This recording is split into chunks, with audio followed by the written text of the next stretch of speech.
the French-speaking comedians in Quebec, they don't really need to leave Quebec.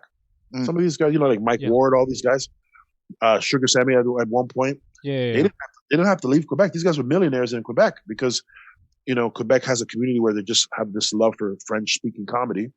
So there was a market. There was a scene for it. Right. In England, you can literally just tour England and be rich.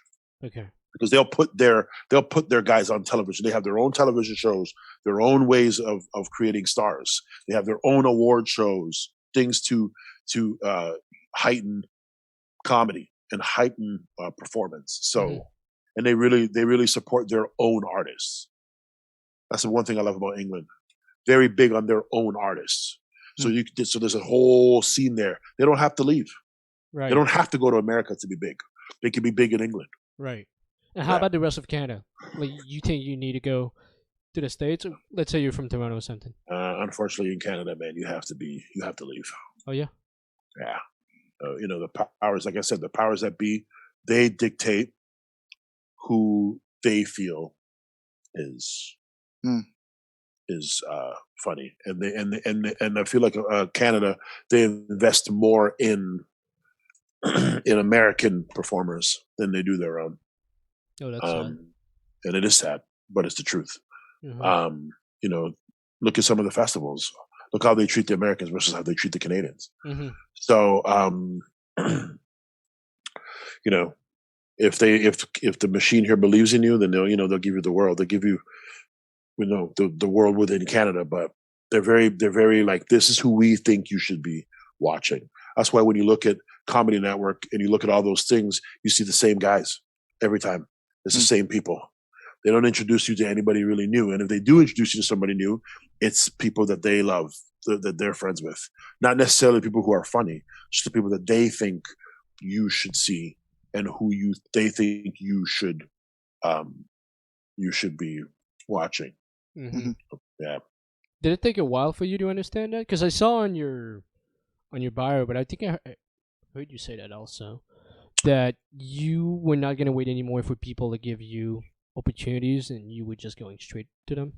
Yeah, because I remember being a comic, open micer. I always wanted more.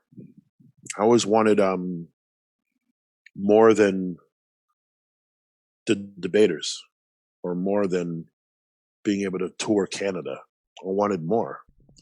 So, I would inquire. I would do American festivals, and sometimes I would even like to do. Let's say I wanted to do a club. I wanted to get into a certain club.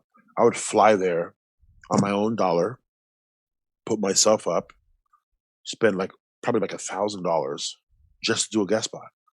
Wow. Just to do a guest spot. And then, but I knew that guest spot would turn into them featuring me. I knew that guest spot would turn into them headlining me one day. Right? I just need to get in the door. I didn't want to sit at my computer sending emails all day. I wanted to put myself in the room. Sometimes what you have to do. Sometimes you have to put yourself in the room.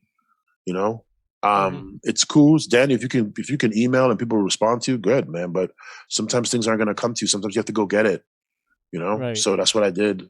I remember I did World Series, even after a lot of people were like, "You should do that festival." That festival's, bullshit. But that festival is one of the reasons I work the States today.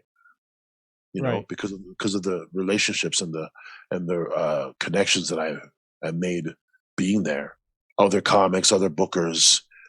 If you really think about it, these American festivals that have bookers there's your showcase. Now you're in front of all these bookers instead of having to send an email. Now you're in front of these people for 7 minutes. So make it work, make it count, right? So I've always believed in going and getting it. I don't really believe in sitting there and waiting for yucks to tell me when I'm a star. Or that's not to diss yucks, but a comedy club shouldn't determine to you when you're ready to be better, be bigger than you are. Right. Why don't you go out and face the world and see for yourself what your limitations and what you can and can't do. Go do that. Go do that yourself, man. Yeah. So I'm very big on that. But was it scary at first? Because I mean, United States is such a big country. Like, Oh, of did you know course, where to man. go, where to start? No, I mean, the first place I performed in the States was New York, Okay, which is, because that's the first place you want to go. right. It's a big city, New York. And I learned very fast, man. It's not easy to perform in front of, different audiences, but you do it, meet other comics, jump on different shows, do festivals, meet different comics, meet different bookers. New York led me to Vegas. Um, then Vegas opened up Denver. I'm sorry, it opened up Colorado. It opened up Little Rock, Arkansas. Okay. It opened up Wichita, Kansas. It opened up LA, not to mention some shows I did in Toronto, Kenny Robinson's Nubian show, very popular show. Mm-hmm. Different promoters were sitting in there. So, the more eyes that see you, the more opportunities that are created for you.